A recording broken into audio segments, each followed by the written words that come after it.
देखो बेटा वर्ल्ड का मैप है, ये दिख रहा है, ये किसका मैप है? वर्ल्ड का मैप है। इसमें 7 तो क्या है, कॉन्टिनेंट है, 7 कॉन्टिनेंट है और जो 5 है वो ओशियन है, यानी 7 महाद्वीप है। उत्तरी अमेरिका महाद्वीप, दक्षिणी अमेरिका महाद्वीप, अफ्रीका महाद्वीप, यूरोप महाद्वीप, और ये है आपका एशिया। इतना बड़ा है एशिया, सबसे बड़ा क्षेत्रफल की दृष्टि से एशिया। ये आपका ऑस्ट्रेलिया और ये आपका अंटार्कटिका महाद्वीप, जिस पर हमेशा बर्फ जमी रहती है और कोई भी ये निर्जन महाद्वीप है, यहाँ कोई मनुष्य निवास नहीं करता, केवल वैज्ञानिक अनुसंधान किए जाते हैं अंटार्कटिका महाद्वीप में। आज हम ये बता दूं मैं आपको, पहले तो देखो ये प्रशांत महासागर है, इधर भी है और इधर भी है। क्यों? 2 प्रशांत महासागर है क्या? 2 प्रशांत महासागर है क्या? नहीं। पृथ्वी कैसी है? गोल है। जादू दिखाऊं? ये लो, इधर देखना सारी लड़कियां, ये लो प्रशांत महासागर एक बना कि नहीं बना? हो गया ना एक प्रशांत महासागर, एक ही हुआ ना, क्योंकि पृथ्वी कैसी है? पृथ्वी गोल है, पृथ्वी गोल है, गोल पृथ्वी है तो प्रशांत महासागर तो एक ही है। लेकिन अध्ययन की सुविधा की दृष्टि से इस ग्लोब के 2 भाग कर देते हैं, जिसकी वजह से प्रशांत महासागर का पश्चिमी भाग इधर आ जाता है और पूर्वी भाग इधर होता है।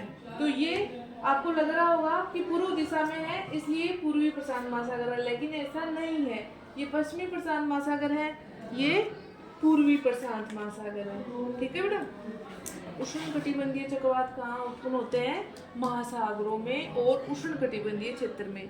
ये 0 डिग्री जो भूमध्य रेखा पृथ्वी के बीचों बीच से होकर गुजर रही है, इसे लेकर के 23 डिग्री उत्तरी अक्षांश, 30 डिग्री उत्तरी अक्षांश और 30 डिग्री दक्षिणी अक्षांशों के बीच में इतने पार्ट में जितने भी महासागर आ रहे हैं, जैसे प्रशांत महासागर, अटलांटिक महासागर, हिंद महासागर और फिर प्रशांत महासागर, इन महासागरों में उष्णकटिबंधीय चक्रवातों की उत्पत्ति होती है।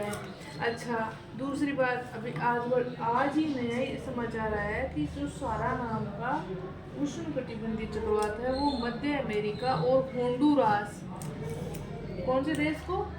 होंडुरास को क्या करेगा? नुकसान पहुंचाने वाला है। तो उष्णकटिबंधीय चक्रवात यहाँ कहाँ उत्पन्न होगा? ये देखो कैरेबियन सागर है और इधर मेक्सिको की खाड़ी है, यहाँ पे उत्पन्न होते हैं उष्णकटिबंधीय चक्रवात। ठीक है ना।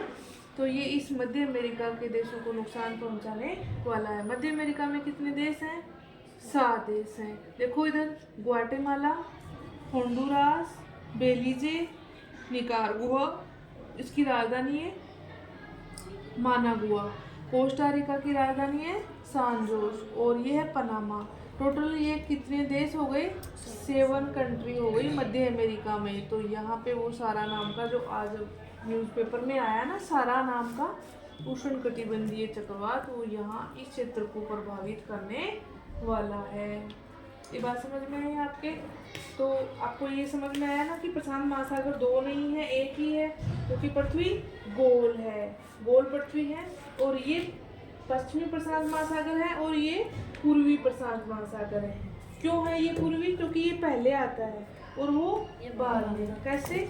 ये देखो आया कि नहीं आया, बताओ। ये उत्तरी अमेरिका, ये दक्षिणी अमेरिका और ये वाला प्रशांत महासागर यहाँ से शुरू हो रहा है ना और इधर जा रहा है, तो ये पूर्वी प्रशांत महासागर है और ये पश्चिमी। लेकिन अध्ययन की सुविधा की दृष्टि से इसके 2 पार्ट बन गए। तो 2 प्रशांत महासागर नहीं है, प्रशांत महासागर एक है, जो कि क्षेत्रफल की दृष्टि से अपनी पृथ्वी पर सबसे बड़ा महासागर है।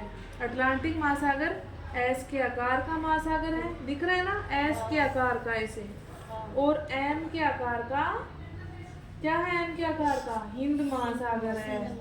एम के आकार का हिंद महासागर है, और दक्षिण में दक्षिण महासागर है, और उत्तर में आर्कटिक महासागर। उत्तर में क्या है? आर्कटिक महासागर है। तो ये समझ में आया आपको? तो 7 तो कॉन्टिनेंट है, उत्तरी अमेरिका, दक्षिणी अमेरिका, अफ्रीका, ये छोटा सा यूरोप, ये यूरोप, और ये क्षेत्रफल की दृष्टि से सबसे बड़ा महाद्वीप एशिया, ये ऑस्ट्रेलिया, ये अंटार्कटिका। महासागर नहीं बेटा, दक्षिणी महासागर है। अंटार्कटिका के चारों ओर ये है दक्षिणी महासागर, जो इन महाद्वीपों के दक्षिण में है। लगभग आप मान लें तो ये है 60 डिग्री अक्षांश, दक्षिणी अक्षांश के आसपास का जो क्षेत्र है ध्रुवों तक का, ये दक्षिणी महासागर है। और ये आर्कटिक महासागर है सबसे छोटा। ठीक है, इस तरीके से ये महाद्वीप और महासागर हैं, और फिर इनके देशों की जानकारी हम लेंगे बाद में। ठीक है।